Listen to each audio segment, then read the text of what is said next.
Hello dear friends, आप सभी का वेलकम आपके अपने यूट्यूब चैनल तरुण क्लासेस 8 में। दोस्तों आज की शुरू में हम लोग करने वाले हैं क्लास 12 हिस्ट्री यानी कि इतिहास का 15 चैप्टर जिसका नाम है संविधान का निर्माण। उसी का दोस्तों आज की शुरू में हम लोग वीवीआई सिलेक्टेड ऑब्जेक्टिव क्वेश्चन को करने वाले हैं। यानी कि दोस्तों हम लोग सिर्फ इस वीडियो में वही क्वेश्चन को करेंगे जो कि आपके एग्जाम में पूछे जाते हैं या फिर दोस्तों कई बार पूछे जा चुके हैं। ठीक है, आपको क्या करना है, एक क्वेश्चन का फटाफट आंसर कमेंट करना है। जो भी क्वेश्चन आपसे नहीं बने प्लीज इसको नोट करना है और उसको बार बार रिवीजन करना है। दोस्तों संविधान का निर्माण में जो 2-3 क्वेश्चन है वो आपको बार बार पूछे जाते हैं। सबसे पहला क्वेश्चन आपका है कि संविधान का निर्माण जो है उसको बनाने में कितना समय लगा था। तो हम लोग जानते हैं इसको जो बनाने में समय लगा था वो 2 साल, आपको ध्यान रखना है 2 साल 11 महीने 18 दिन, यानी कि 2 साल 11 महीने 18 दिन का टोटल समय लगा था संविधान को बनाने में। ठीक है दोस्तों, संविधान जो है वो कब अंगीकृत किया गया था तो हम लोग जानते हैं 26 नवंबर 1949 को। ठीक है, तो ध्यान रखिएगा 26 नवंबर 1949 को जो है संविधान जो है वो क्या किया गया था, अंगीकृत किया गया था। और अगर आपको पूछ दे लागू कब किया गया था तो हम लोग जानते हैं, बिल्कुल राइट आंसर आपके हो जाएंगे,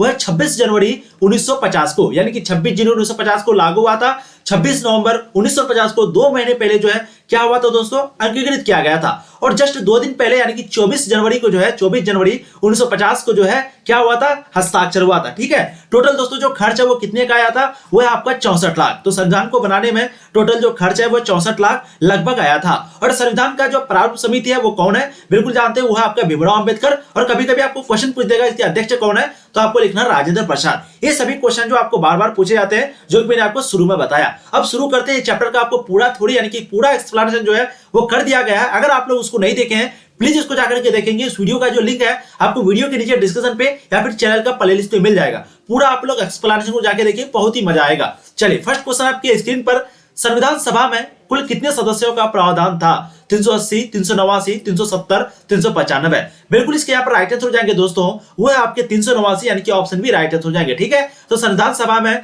कुल जो है 389, यानी कि टोटल कितने 389 सदस्यों का प्रावधान था। बिल्कुल, बहुत बढ़िया। चलिए देखिए इस क्वेश्चन नंबर 2, संविधान सभा का अस्थायी अध्यक्ष किसे चुना गया था। ध्यान दीजिएगा यहां पर आपका अस्थायी अध्यक्ष है। और नेक्स्ट क्वेश्चन अगर देखेंगे तो यहां पर आपका प्रारूप समिति है, जो कि मैंने अभी आपको बताया। बिल्कुल आपका अगर क्वेश्चन पूछ दिया अस्थायी अध्यक्ष के बारे में तो आपको जो राइट आंसर लगाना है वो है राजेंद्र प्रसाद। सेकंड का राइट आंसर आपको राजेंद्र प्रसाद लगाना है। ठीक है, यहां पर जो क्वेश्चन किए कि टोटल सदस्य कितने थे तो बिल्कुल इसके राइट आंसर 389 हो जाएंगे। लेकिन इसमें दोस्तों जो 6 सदस्य थे वो बहुत ही इंपॉर्टेंट थे, बहुत ही यानी कि खास एक प्रकार का बोल सकते हैं कि बहुत मुख्य भूमिका थी। उसमें से दोस्तों जो 3 आदमी थे यानी कि जो 3 सदस्य थे वो कांग्रेस के थे और जो 3 सदस्य थे वो कांग्रेस के ऑपोजिट थे। टोटल 6 सदस्य, उसकी भूमिका बहुत बड़ी थी। ठीक है, आपको ये चीज याद रखना है। उसका नाम क्या क्या है वो भी हम आपको आगे बताएंगे और आपको एक्सप्लेनेशन में बता दिया गया, उसको देख लीजिएगा।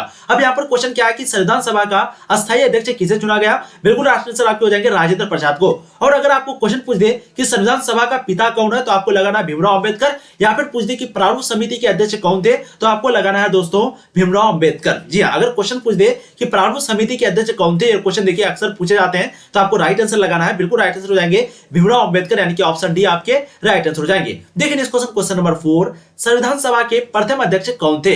देखो ये क्वेश्चन आपको कई बार पूछे जा चुके हैं। संविधान सभा के प्रथम अध्यक्ष कौन थे, राजेंद्र प्रसाद। ये सभी क्वेश्चन दोस्तों आपको पूछे जाते हैं और वही क्वेश्चन यहाँ पर करवाया जा रहा है जो कि आपको बार बार पूछे गए हैं, इसलिए प्लीज ध्यान दीजिएगा। यहाँ पर पहले क्वेश्चन क्या था आपको कि सभा का जो अस्थायी अध्यक्ष है वो किसे चुना गया, किसे चुना गया। अब यहाँ पर क्वेश्चन क्या पूछ रहा है कि संविधान सभा का प्रथम अध्यक्ष कौन है। तो यहाँ पर आपका सभा है और वहां पर क्या है, किसे चुना गया, क्या चुना गया था, अस्थायी सदस्य या फिर बोल सकते हैं अस्थायी अध्यक्ष। ठीक है, तो ये दोनों क्वेश्चन में डिफरेंस है, ये चीज को आपको बताने का हम कोशिश कर रहे हैं। बिल्कुल यहाँ पर जो राइट आंसर हो जाएंगे वो है आपके सच्चिदानंद सिन्हा, यानी कि ऑप्शन बी राइट आंसर हो जाएंगे। ठीक है, तो संविधान सभा के प्रथम अध्यक्ष जो है वो कौन थे, सच्चिदानंद सिन्हा। देखिए इस क्वेश्चन नंबर 5, संविधान सभा के संचालन समिति के अध्यक्ष कौन थे, राजेंद्र प्रसाद थे, जवाहरलाल नेहरू थे, भीमराव अंबेडकर थे, सरदार पटेल थे। काफी इंपोर्टेंट क्वेश्चन आपका। बिल्कुल इसको जो राइट आंसर हो जाएंगे दोस्तों 5 नंबर का वो है राजेंद्र प्रसाद, यानी कि ऑप्शन ए। तो संविधान सभा के संचालन समिति अगर आपको पूछ दे तो उसके भी जो अध्यक्ष है वो कौन थे, राजेंद्र प्रसाद थे। क्योंकि दोस्तों किसी भी चीज का जो निर्णय है एक प्रकार का बोल सकते हैं जो देखभाल है वो किसको करना पड़ता था, राजेंद्र प्रसाद को करना पड़ता था। 5 का राइट आंसर आपके ऑप्शन ए हो जाएंगे। देखिए इस क्वेश्चन नंबर 6, भारतीय संविधान कब अंगीकृत किया गया। तो हमने अभी आपको बताया कि जो है ये डेट आपका हो जाएगा 26 नवंबर, यानी कि जब लागू हुआ था 26 जनवरी को लागू हुआ था। हम लोग जानते हैं 26 जनवरी 1950 को आपका लागू हुआ था। ठीक है, तो जस्ट इससे 2 महीना पहले यानी कि 26 नवंबर को, पहला 1 महीना यानी कि 26 दिसंबर, उससे 1 महीना पहले यानी कि 2 महीना पहले 26 नवंबर 1949 को, क्योंकि 26 जनवरी 1950 को क्या था, 26 जनवरी 1950 को भारतीय संविधान लागू हुआ था, तो उससे 2 महीना पहले करेंगे तो आपका 1950 आ जाएगा। बिल्कुल इसके जो राइट आंसर आपके हो जाएंगे, यहाँ पर अंकीकृत किया गया था, तो राइट आंसर आपके ऑप्शन बी हो जाएंगे क्वेश्चन नंबर 6 का। ठीक है, आपको बिल्कुल ध्यान रखना है। देखिए इस क्वेश्चन नंबर 7, बहुत बच्चे जल्दी जल्दी में 47 लगा देते हैं, आपका जो ये राइट आंसर नहीं होगा, यहाँ पर अंकीकृत किया हुआ है। ठीक है, चलिए देखिए इस क्वेश्चन नंबर 7, भारतीय संविधान किस तिथि को लागू हुआ। बहुत बढ़िया, बिल्कुल देखिए ये भी क्वेश्चन देखिए आपका कई गुना ज्यादा इंपोर्टेंट क्वेश्चन है दोस्तों। और क्वेश्चन को पहले देखिए कि ये कितना बार पूछा गया है। देखिए 2017 में, 18 में, 20 में, 21 में, 22 में। तो फटाफट आप लोग आंसर करेंगे कि भारतीय संविधान किस तिथि को लागू हुआ। बिल्कुल 26 जनवरी 1950 को। तो राइट आंसर आपके ऑप्शन बी हो जाएंगे क्वेश्चन नंबर 7 का। तो कब लागू हुआ था, बिल्कुल राइट आंसर हो जाएगा 26 जनवरी को। और कब अंकीकृत किया गया था, तो जस्ट 2 महीना पहले 26 नवंबर को। आपको इतना बार रिवीजन करवाएंगे कि आपको यहाँ पर याद हो जाना चाहिए। ठीक है, और हस्ताक्षर जो है वो 2 दिन पहले ही हुआ था, यानी कि 24 जनवरी को। कब, 24 जनवरी 1950 को। देखिए इस क्वेश्चन को नंबर 8, भारतीय संविधान की प्रस्तावना में कौन सा तत्व निहित नहीं है, यानी कि कौन सा तत्व जो है वो नहीं है किसमें, भारतीय संविधान की प्रस्तावना में। समाजवाद, धर्मनिरपेक्षता, प्रजातांत्रिक, राजतंत्र। एक का जो यहाँ पर बिल्कुल राइट आंसर हो जाएंगे, क्योंकि धर्मनिरपेक्षता तो है, सभी को अपने धर्म की मानने की आजादी है, कोई भी कोई धर्म को अपना जा सकता है। ठीक है, और समाजवाद भी है, प्रजातांत्रिक भी है। राइट आंसर आपके बिल्कुल हो जाएंगे वो है राजतंत्र। तो भारतीय संविधान की जो प्रस्तावना में है वो कौन सा तत्व नहीं है, राजतंत्र जो है वो नहीं है। तो राइट आंसर ऑप्शन डी हो जाएंगे क्वेश्चन नंबर 8 का। देखिए इस क्वेश्चन को नंबर 9, भारतीय संविधान सभा का गठन कैबिनेट मिशन के अंतर्गत किस वर्ष हुआ था। भारतीय संविधान सभा का गठन कैबिनेट मिशन के अंतर्गत किस वर्ष हुआ था, 42 को, 44 को, 46 को, 48 को। बिल्कुल यहाँ पर जो इसके राइट आंसर हो जाएंगे वो है आपका 1946 को, यानी कि ऑप्शन सी राइट आंसर हो जाएंगे क्वेश्चन नंबर 9 का। देखिए इस क्वेश्चन को नंबर 10, संविधान सभा में उद्देश्य प्रस्ताव पेश किया था राजेंद्र प्रसाद ने, जवाहरलाल नेहरू ने, भीमराव अंबेडकर ने, श्यामा प्रसाद मुखर्जी ने। तो संविधान सभा में जो उद्देश्य प्रस्ताव है वो किसने पेश किया था। बिल्कुल 10 का जो यहाँ पर राइट आंसर हो जाएंगे दोस्तों वो है आपके जवाहरलाल नेहरू ने, यानी कि ऑप्शन बी आपके करेक्ट आंसर हो जाएंगे क्वेश्चन नंबर 10 का। काफी इंपोर्टेंट क्वेश्चन है। ठीक है, तो संविधान सभा में उद्देश्य प्रस्ताव जो है किसने पेश किया था, राइट आंसर हो जाएंगे आपके जवाहरलाल नेहरू, क्योंकि हम लोग जानते हैं जवाहरलाल नेहरू जो है उस समय प्रधानमंत्री थे और सबसे पहले जो प्रस्ताव है उसी ने पेश किया था, क्योंकि वो विदेश मंत्री भी थे। तो 10 का जो यहाँ पर राइट आंसर है बिल्कुल ऑप्शन बी हो जाएंगे, हम लोगों ने पढ़ा है। देखिए इस क्वेश्चन नंबर 11, भारतीय संविधान के अनुसार संप्रभुता किसमें निहित है। ये भी क्वेश्चन देखिए आपको कई बार पूछे जा चुके हैं, और हाल ही में आपके 2009 का जो आपको क्वेश्चन बैंक करवाए थे उसमें भी आपका एक क्वेश्चन था और कई बार पूछे जा चुके हैं। तो भारतीय संविधान के अनुसार संप्रभुता जो है वो किसमें निहित है। बिल्कुल 11 का जो यहाँ पर राइट आंसर हो जाएगा वो है दोस्तों आपका संविधान में। देखिए कहीं कहीं भी अगर आप देखेंगे तो इसका जो आंसर लिखा हुआ रहेगा वो आपका जनता में रहेगा। क्वेश्चन को पहले ध्यान से आपको देखना है। यहाँ पर जो क्वेश्चन है वो क्या है कि भारतीय संविधान के अनुसार संप्रभुता किसमें निहित है, तो कहीं पे आपका जनता में रहेगा। ठीक है, लेकिन राइट आंसर जो है आपका ऑप्शन डी हो जाएगा, क्योंकि हम लोग पढ़े हैं कि भारतीय संविधान के अनुसार भारत की जो संप्रभुता है वो संविधान में निहित है। भारत जो है वो एक क्या है, संप्रभु देश है। ठीक है, और भारत का जो संविधान है वो भारत को एक संप्रभु, धर्मनिरपेक्ष, समाजवादी, लोकतांत्रिक गणराज्य घोषित करता है। इसलिए जो है दोस्तों इसको हम लोग संप्रभुता जो है वो किसमें निहित है, संविधान में निहित है। तो आपको राइट आंसर ऑप्शन डी लगाना है, वैसे क्वेश्चन के हिसाब से देखा जाएगा। अब देखिए इस क्वेश्चन को नंबर 12, बहुत ही इंपॉर्टेंट क्वेश्चन है। संविधान सभा का गठन किस योजना के तहत किया गया था।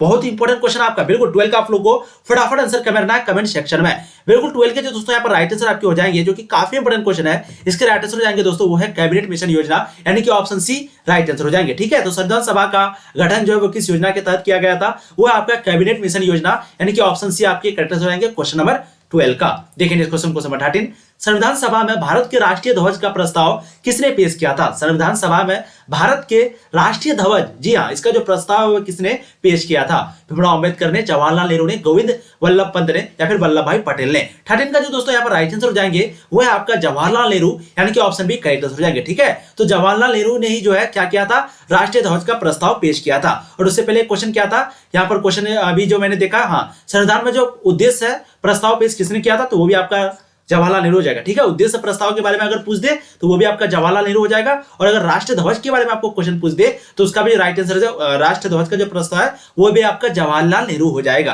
तो 13 का राइट आंसर ऑप्शन बी हो जाएंगे। देखिए इस क्वेश्चन को नंबर 14, हिंदी को राष्ट्रभाषा बनाने की वकालत संविधान सभा में जो है किसने की थी। महात्मा गांधी ने, जवाहरलाल नेहरू ने, आर बी घुलेकर ने, डॉक्टर राजेंद्र प्रसाद ने। बिल्कुल, क्योंकि हम लोग जानते हैं गांधी जी जो है वो चाहते थे कि एक ऐसा भाषा हो जो कि सबको ही बोले, क्योंकि यहाँ पर सभी धर्म के लोग हैं, तो हिंदुस्तानी भाषा को करते थे, जिसमें हिंदुस्तानी में जो है हिंदी उर्दू सभी भाषा जो है उसमें मिली जुली होती है। बट यहाँ पर जो है हिंदी को कोई राष्ट्रभाषा बनाने की वकालत की थी, यानी कि एक प्रकार का तरफदारी की थी। इसके जो यहाँ पर करेक्ट हो जाएंगे बिल्कुल आपका है वो है आरवी घुलेकर, यानी कि ऑप्शन सी राइट आंसर हो जाएंगे। इसी ने जो है राष्ट्रभाषा को हिंदी बनाने की हिंदी भाषा को राष्ट्रभाषा बनाने की जो है वकालत किए थे संविधान में। देखिए इस क्वेश्चन नंबर 15, भारतीय संविधान में कितने दिनों में तैयार किया गया था? भारतीय संविधान जो है वो कितने दिनों में तैयार किया गया था? बिल्कुल आपका हो जाएंगे वो है 2 वर्ष, 2 वर्ष, 2 वर्ष, 2 वर्ष तो हर जगह है, 11 महीना बिल्कुल, और 18 दिन। तो राइट आंसर जो है आपके ऑप्शन बी हो जाएंगे क्वेश्चन नंबर 15 का। देखिए इस क्वेश्चन को नंबर 16, किसे संवैधानिक सलाहकार पद पर नियुक्त किया गया? डॉक्टर सच्चिदानंद सिन्हा को, डॉक्टर राजेंद्र प्रसाद को, वीएन राव को, गोविंद वल्लभ पंत को। काफी इंपोर्टेंट क्वेश्चन है, किसे संवैधानिक सलाहकार पद पर नियुक्त किया गया था? इसके जो राइट आंसर हो जाएंगे बिल्कुल आपका है वीएन राव, यानी कि ऑप्शन सी करेक्ट आंसर हो जाएंगे क्वेश्चन नंबर 16 का। देखिए इस क्वेश्चन नंबर 17, स्वतंत्र भारत के प्रथम राष्ट्रपति कौन थे? जवाहरलाल नेहरू, लाल बहादुर। क्वेश्चन देखिए बहुत ही आसान है, यहाँ पर स्वतंत्र भारत यानी कि आजाद भारत, ठीक है, तो उसके जो पहले राष्ट्रपति थे वो कौन थे? ये भी क्वेश्चन आपको पूछे जा चुके हैं। बिल्कुल इसके जो राइट आंसर हो जाएंगे दोस्तों वो है आपका राजेंद्र प्रसाद, ठीक है। तो स्वतंत्र भारत के जो प्रथम राष्ट्रपति थे वो राजेंद्र प्रसाद थे। अध्यक्ष जो है वो संविधान के वो कौन थे? वो भी राजेंद्र प्रसाद थे। तो ये सभी क्वेश्चन जो आपको याद रखना है, पूछे जाते हैं आपके एग्जाम में बार बार। देखिए इस क्वेश्चन को 18, भारतीय स्वतंत्रता अधिनियम जो है वो कब बना था? 4 जुलाई 1947 को, 18 जुलाई को, या फिर 20 जुलाई को, या फिर 15 जुलाई को। तो फटाफट आप लोग आंसर देंगे कि भारतीय स्वतंत्रता अधिनियम जो है वो कब बना था। ये भी क्वेश्चन देखिए आपका 2017 का एनुअल एग्जाम में पूछा हुआ है। बिल्कुल इसका राइट आंसर आपके हो जाएंगे वो है 18 जुलाई 1947 को। तो भारतीय स्वतंत्रता अधिनियम जो है वो कब बना था? 18 जुलाई 1947 को, यानी कि ऑप्शन बी राइट आंसर हो जाएंगे क्वेश्चन नंबर 18 का। देखिए इस क्वेश्चन को 19, स्वतंत्र भारत के पहले गवर्नर जनरल कौन थे? सी राजगोपालाचारी। क्वेश्चन को ध्यान से पढ़िए, अगर आपको कभी कभी क्वेश्चन पूछ देता है कि भारत के पहले गवर्नर जनरल कौन थे, तो उसका बिल्कुल राइट आंसर आपका हो जाएगा लॉर्ड माउंटबेटन। अगर आपको क्वेश्चन पूछेगा, स्वतंत्र को हटा देगा और पूछेगा कि भारत के पहले गवर्नर जनरल कौन थे, तो बिल्कुल इसका राइट आंसर आपका हो जाएगा वो है लॉर्ड माउंटबेटन। लेकिन यहाँ पर क्वेश्चन क्या पूछ रहा है? स्वतंत्र भारत के। क्वेश्चन को अगर ध्यान से देखेंगे तो यहाँ पर पूछ रहा है स्वतंत्र भारत के, यानी कि आजाद होने के बाद। तो बिल्कुल राइट आंसर यहाँ पर 19 का हो जाएगा वो है दोस्तों आपका। तो जितने भी कंफ्यूजन है यहाँ पर आपके सारी कंफ्यूजन दूर हो जानी चाहिए, ठीक है। यहाँ पर क्वेश्चन क्या पूछ रहा था कि स्वतंत्र भारत के, तो अगर आपके यहाँ पर स्वतंत्र भारत पूछ दे तो आपको राइट आंसर लगाना है सी राजगोपालाचारी। सी का फुल फॉर्म क्या होता है? चक्रवर्ती, ठीक है। चक्रवर्ती राजगोपालाचारी जो भारत के स्वतंत्र भारत के पहले, प्रथम मतलब पहले गवर्नर जनरल थे। और जो आपके भारत के हो जाएंगे वो है आपके लॉर्ड माउंटबेटन, ठीक है। इस तरीके से आंसर लगाना है। और राजगोपालाचारी को जो है क्या बोला जाता था? राजा जी करके भी बुलाते थे, राजा जी, ठीक है। और जो है ये गांधी जी के बहुत बड़े समर्थक थे, यानी कि कोई भी बात पर जो है तुरंत उसके सहमत हो जाते थे। देखिए इस क्वेश्चन को 20, जवाहरलाल नेहरू भारत के प्रथम प्रधानमंत्री कब बने थे? ये क्वेश्चन देखिए बहुत ही इंपॉर्टेंट है। अगर आप सही से देखेंगे तो हम लोग जानते हैं कि 1952 में जो है भारत में पहले चुनाव हुआ था। वैसे तो चुनाव जो है वो 1951 से लेकर के 1952 के बीच हुआ था, लेकिन ज्यादातर चुनाव जो है वो 1952 में होता, इसलिए इसको 1952 का चुनाव कहते हैं। और हम लोग जानते हैं कि कोई भी जो प्रधानमंत्री बनता है वो चुनाव में जीतने के बाद बनता है, ठीक है। लेकिन आपका हमारा जो देश है वो कब आजाद हुआ था? 1947 को हुआ था। तो 1947 से लेकर के 1952 के बीच अगर प्रधानमंत्री कौन था, तो बिल्कुल वो आपका था जवाहरलाल नेहरू। और उसी को जो है अंतरिम की सरकार बुलाया जाता था। किसकी सरकार? अंतरिम की सरकार। तो यहाँ पर क्वेश्चन पूछ रहा है कि जवाहरलाल नेहरू जो है भारत के प्रथम प्रधानमंत्री कब बने। अब यहाँ पर आपका ऑप्शन जो है वो तो 1952 दिया हुआ नहीं है, आपका 1947 है, इसलिए राइट आंसर आपके हो जाएंगे वो है 1947। तो 20 के जो राइट आंसर यहाँ पर ऑप्शन जी हाँ, ऑप्शन आपके बी हो जाएंगे। बहुत खूब। चलिए देखिए इस क्वेश्चन आपके 21, बहुत बढ़िया। देखिए इस क्वेश्चन नंबर 21, पाकिस्तान के प्रथम गवर्नर जनरल कौन बनाए गए? पाकिस्तान के प्रथम गवर्नर जनरल जो है वो कौन बनाए गए? लियाकत अली, मोहम्मद अली जिन्ना, माउंटबेटन, या फिर खान अब्दुल गफ्फार खान, ठीक है। 21 के दोस्तों यहाँ पर राइट आंसर हो जाएंगे वो है आपका मोहम्मद अली जिन्ना। तो ये जो है प्रथम गवर्नर जनरल बनाए गए थे, आपको ये चीज ध्यान रखना है, ठीक है। तो राइट आंसर ऑप्शन बी हो जाएंगे। देखिए इस क्वेश्चन को नंबर 22, भारत को कब गणतंत्र घोषित किया गया? भारत को कब गणतंत्र घोषित किया गया? अच्छा, आपको बताना है इसमें से जो भारत के पहले प्रधानमंत्री है वो कौन है, आप लोग को कमेंट करना है, ठीक है। चलिए देखिए इस क्वेश्चन, भारत को कब गणतंत्र घोषित किया गया था? ये भी क्वेश्चन देखिए आपका पूछा हुआ क्वेश्चन है। इसके जो राइट आंसर हो जाएंगे बिल्कुल हो जाएंगे वो है 26 जनवरी 1950 को, जो कि हम लोग 26 जनवरी यानी कि गणतंत्र दिवस बनाते हैं। तो राइट आंसर आपके ऑप्शन ये हो जाएंगे। बहुत ही आसान क्वेश्चन है। देखिए इस क्वेश्चन को नंबर 23, इंडिया डिवाइडेड के लेखक कौन थे?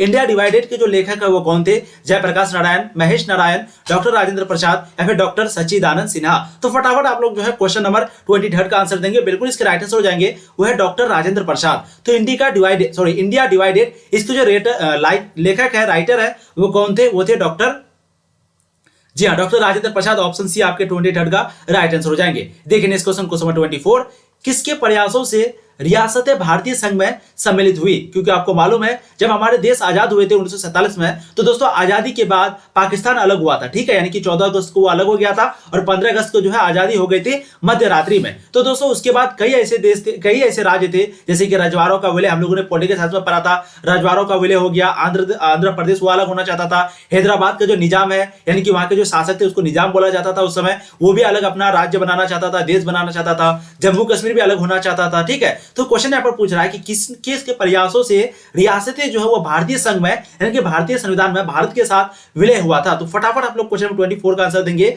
बिल्कुल राइट आंसर आपके हो जाएंगे वल्लभ भाई पटेल, सरदार वल्लभ भाई पटेल, यानी कि ऑप्शन सी आपके राइट आंसर हो जाएंगे क्वेश्चन नंबर 24 का। देखिए इस क्वेश्चन नंबर 25, मेरा जीवन संघर्ष, ये जो पुस्तक है उसके राइटर कौन है, उसके लेखक कौन है? मेरा जीवन संघर्ष, राहुल सांकृत्यायन। फटाफट आप लोग क्वेश्चन नंबर 25 का आंसर देंगे। बिल्कुल इसके राइट आंसर आपके हो जाएंगे वो है स्वामी सहजानंद, यानी कि ऑप्शन सी 25 का राइट आंसर हो जाएंगे। बहुत खूब। देखिए इस क्वेश्चन नंबर 26, भारत में कितनी रियासतें थी? आपको कई बार हम करवा चुके हैं, 562 होगा, 563 या 64 या फिर 65। बिल्कुल दोस्तों इसके जो राइट आंसर हो जाएंगे वो है आपके 562। तो बिल्कुल इसके राइट आंसर आपके हो जाएंगे यहाँ पर 562, ठीक है। क्वेश्चन आपको पूछा जाएगा कि भारत में कितनी रियासतें थी, तो आपके 562 हो जाएंगे, ठीक है। बहुत इंपॉर्टेंट क्वेश्चन है। चलिए देखिए इस क्वेश्चन में आपके 27, स्वतंत्रता के समय भारतीय राष्ट्रीय कांग्रेस के अध्यक्ष कौन थे? महात्मा गांधी। यहाँ पर क्वेश्चन क्या पूछ रहा है, भारतीय राष्ट्रीय कांग्रेस के अध्यक्ष कब? स्वतंत्रता के समय। तो महात्मा गांधी हो गया, या फिर जवाहरलाल नेहरू, या फिर राजेंद्र प्रसाद, या अबुल कलाम आजाद। 27 के दोस्तों यहाँ पर राइट आंसर हो जाएंगे। बहुत खूब, फटाफट आप लोग इसका आंसर देंगे। जी बिल्कुल, इसके राइट आंसर आपके हो जाएंगे अबुल कलाम आजाद। क्वेश्चन को ध्यान से पढ़िएगा, यहाँ पर क्या पूछता है कि स्वतंत्रता के समय, यानी कि आजादी बिल्कुल मिली नहीं थी, यानी कि जब आजादी मिल रही थी या फिर जब आजादी के लिए लड़ाई चल रहा था, यानी कि हम लोग को पता है 1942 में जो है भारत छोड़ो आंदोलन चला था। कब? 1942 में। किसने किया था? गांधी जी ने। भारत छोड़ो का जो नारा है वो किसने दिया था? गांधी जी ने दिया था, ठीक है। तो 1942 से जो ये शुरू हुआ था और 1942 से लेकर के 47 के बीच, यानी कि टोटल 5 साल के अंदर, तो उसी समय को बोलते हैं स्वतंत्रता के समय बोल सकते हैं। तो उसी में भारतीय राष्ट्रीय कांग्रेस के जो अध्यक्ष है वो कौन थे? वो थे अबुल कलाम आजाद। प्रथम महिला अध्यक्ष कौन थे? तो वो थे दोस्तों एनी बेसेंट। अगर आपको क्वेश्चन पूछ दे कि भारतीय राष्ट्रीय कांग्रेस के प्रथम महिला अध्यक्ष कौन है, तो आपको राइट आंसर लगाना है एनी बेसेंट। Annie Besant. और कब बनी थी ये भी हम लोग जानते हैं, 1917 में। तो आपको ध्यान रखना है 1917 आपके राइट आंसर हो जाएंगे। हो सके तो आप लोग स्क्रीनशॉट ले लीजिए, ठीक है। और एक चीज आपको क्वेश्चन कभी कभी पूछा जाता है कि भारत छोड़ो आंदोलन जो है वो क्यों हुआ था? तो भारत छोड़ो आंदोलन का मतलब हुआ कि अंग्रेजों को जो है कहा कि भारत छोड़ो, क्योंकि दोस्तों गांधी जी कहते हैं अंग्रेजों को कि देखिए द्वितीय विश्व युद्ध में हम आपका साथ देंगे, बस आप भारत को आजाद कर दीजिए। लेकिन अंग्रेज जो है ये बात को नहीं माना, इसीलिए गांधी जी ने और भी बहुत सारे नेता जो कि इस्तीफा दे दिए गवर्नर से, उस समय इस्तीफा देने के बाद वो भी आंदोलन पे मतलब कि जुड़ गए और जो है भारत छोड़ो आंदोलन की शुरुआत हुई। देखिए इस क्वेश्चन नंबर 28, स्वतंत्र भारत के प्रथम गृह मंत्री कौन थे? प्रथम होम मिनिस्टर कौन थे? मौलाना आजाद, सरदार पटेल, लाल बहादुर शास्त्री, इंदिरा गांधी। 28 के जो यहाँ पर राइट आंसर हो जाएंगे दोस्तों, बहुत खूब, इसके राइट आंसर हो जाएंगे वो है सरदार पटेल। तो आजाद भारत के जो प्रथम गृह मंत्री होम मिनिस्टर है वो आपके थे सरदार पटेल, यानी कि 28 का राइट आंसर ऑप्शन बी हो जाएंगे। देखिए इस क्वेश्चन को 29, अंतरिम सरकार के प्रधान थे जवाहरलाल नेहरू, इंदिरा गांधी, लाल बहादुर शास्त्री, सरोजनी नायडू। तो इंदिरा गांधी तो कभी नहीं होगी, लाल बहादुर शास्त्री भी नहीं होगी। अब आपको यहाँ पर थोड़ा सा कंफ्यूजन होगा, जवाहरलाल नेहरू और सरोजनी नायडू को हमने आपको अभी बताया, वीडियो को शुरू में बताया। जवाहरलाल नेहरू जो है वो 1947 से लेकर के 1952 के बीच प्रथम प्रधानमंत्री था। और हम लोग जानते हैं चुनाव जो है वो 1952 के बीच हुआ था। तो टोटल जो 5 साल सरकार था वो किसका था? वो जवाहरलाल नेहरू का था। इसलिए जो राइट आंसर आपके हो जाएंगे वो है जवाहरलाल नेहरू। ये जो है आपके अंतरिम सरकार थे, यानी कि अंतरिम सरकार के प्रधान थे। देखिए इस क्वेश्चन को 30, भारत के संविधान का पिता किसे कहा जाता है? हमने आपको शुरू में ही करवाया था कि भारत के संविधान का पिता जो है वो डॉक्टर भीमराव अंबेडकर को, यानी कि ऑप्शन बी 30 नंबर का राइट आंसर हो जाएंगे, ठीक है। तो प्रारूप समिति अगर आपको पूछ देगा प्रारूप समिति तो वो कौन थे? डॉक्टर भीमराव अंबेडकर। और पूछ देगा कि संविधान के पिता, तो वो थे दोस्तों डॉक्टर भीमराव अंबेडकर। बाकी राजेंद्र प्रसाद जो वो क्या थे? वो अध्यक्ष थे संविधान सभा के भी, और दोस्तों संविधान बिल्कुल अध्यक्ष थे किसके? संविधान के। सिंपल कोई भी क्वेश्चन पूछ दे, एक वर्ड अगर जुड़ जाएगा प्रारूप, तब आपको लगाना है डॉक्टर भीमराव अंबेडकर। देखिए इस क्वेश्चन को 31, जय जवान जय किसान का नारा किसने दिया था? बिल्कुल हम लोग जानते हैं इसके जो राइट आंसर हो जाएंगे वो है आपके लाल बहादुर शास्त्री। 31 का राइट आंसर ऑप्शन सी हो जाएंगे, जो कि भारत के द्वितीय प्रधानमंत्री थे। भारत के दूसरा जो प्रधानमंत्री है वो कौन थे, लाल बहादुर शास्त्री थे, ठीक है, 1964 को बने थे और 1966 में जो है लाल बहादुर शास्त्री की मृत्यु हो गई थी। कब हुई थी, 1966 को। इस तरह का क्वेश्चन आपको पूछा जाता है, आपको ध्यान में रखना है। तो लाल बहादुर शास्त्री का जो मृत्यु है 1966 को हुई थी और 1964 को जो वो प्रधानमंत्री बने थे और 1966 के बाद फिर से 1967 में तीसरे प्रधानमंत्री जो है वो कौन बने थे, इंदिरा गांधी बने थे। इसी तरह का आसान आसान क्वेश्चन आपको एग्जाम में देखने को मिलेगा। अब देखिए नेक्स्ट क्वेश्चन, 24 जनवरी 1950 को संविधान सभा के कितने सदस्यों ने संविधान पर हस्ताक्षर किए। हमने आपको पहले क्वेश्चन क्या बताया कि संविधान सभा का संविधान में हस्ताक्षर कब हुआ था, तो हमने आपको बताया जस्ट 2 दिन पहले, यानी कि 26 जनवरी से 2 दिन पहले 24 जनवरी 1950 को हस्ताक्षर हुआ था। अब यहाँ पर क्वेश्चन पूछ रहा है कि टोटल कितने सदस्यों ने हस्ताक्षर किए थे। यहाँ पर जो इसके राइट आंसर हो क्वेश्चन नंबर 32 का बिल्कुल हो जाएंगे दोस्तों, वो है 284, यानी कि आपका ऑप्शन सी राइट आंसर हो जाएंगे। देखिए नेक्स्ट क्वेश्चन नंबर 33, काफी, हाँ जी 32 का राइट आंसर ऑप्शन सी हो जाएंगे। नेक्स्ट क्वेश्चन देखिए क्वेश्चन 33, भारतवर्ष किस वर्ष गणतंत्र बना। भारतवर्ष जो है किस वर्ष गणतंत्र बना, 2021 के एनुअल एग्जाम में पूछा हुआ क्वेश्चन है। इस क्वेश्चन में कंफ्यूज नहीं होना है, आपको 1950 आंख बंद करके लगा देना है, क्योंकि हम लोग जानते हैं जो गणतंत्र बना था, भारत कब बना था, 1950 को बना था। और हम लोग ये भी जानते हैं 26 जनवरी 1950 को बना था। डेट अगर दे देगा तो याद रखना है। और हम लोग 26 जनवरी को क्या बनाते हैं, गणतंत्र दिवस बनाते हैं। तो राइट आंसर जो है आपके ऑप्शन बी हो जाएंगे, रिपब्लिक डे जो हम लोग बनाते हैं, ठीक है। देखिए लास्ट क्वेश्चन आपका question number 34, doctor Bhimrao Ambedkar ने किस धर्म को अपनाया था। जैन धर्म को, बौद्ध धर्म को, सिख धर्म को, ईसाई धर्म को। ये भी क्वेश्चन देखिए 2021 का बोर्ड मॉडल पेपर क्वेश्चन है। 34 का जो राइट आंसर हो जाएंगे दोस्तों वो है आपके बौद्ध धर्म को। आपको यहाँ पर 2-3 क्वेश्चन बनता है, बौद्ध धर्म से जो है कौन सा पिटक है, तो आपको त्रिपिटक है, याद रखिएगा त्रिपिटक। जब भी आपको क्वेश्चन पूछ दे, ठीक है, त्रिपिटक ही होता ना, बिल्कुल। कभी अगर आपको पूछ दे कि श्वेतांबर और दिगंबर, श्वेतांबर और दिगंबर वो किससे संबंधित है, तो दोस्तों वो जो है आपका जैन धर्म से संबंधित है। जैन धर्म की टोटल 2 शाखाएं, एक आपका श्वेतांबर, एक आपका दिगंबर, ठीक है। और अगर कभी आपको पूछ दे त्रिपिटक ही होता ना, हाँ बिल्कुल, बौद्ध धर्म से राइट आंसर आपके ऑप्शन, मतलब सॉरी क्वेश्चन नहीं है, पूछे जाते हैं, तो ये क्वेश्चन जो है आपको याद रखना है। तो चलिए आज दोस्तों हम लोग यहीं तक किए, इससे पहले इसका पूरा थ्योरी यानी कि एक्सप्लेनेशन करा दिया गया है। अगर आप लोग नहीं किए प्लीज इसको जाके देख लीजिएगा, बहुत ही मजेदार, बहुत ही इंटरेस्टिंग चैप्टर है। हम लोग इस चैप्टर में पूरे संविधान को बनाने में क्या क्या होता है, क्या क्या प्रक्रियाएं होती है, उसी को देखते हैं। इसलिए चैप्टर को जरूर जाके पढ़िए, ये आपका ऑब्जेक्टिव क्वेश्चन था। चलिए थैंक यू। प्लीज वीडियो को एक बार लाइक कर देंगे, लास्ट बार आपको बोल रहे हैं प्लीज वीडियो को लाइक कर देंगे, एक बार जम करके अपने सारे दोस्तों को शेयर कर देंगे। और जो भी चैनल पे पहली बार आए चैनल को सब्सक्राइब कीजिए और मजे के साथ रोज आप पढ़ाई कीजिए। Thank you so much.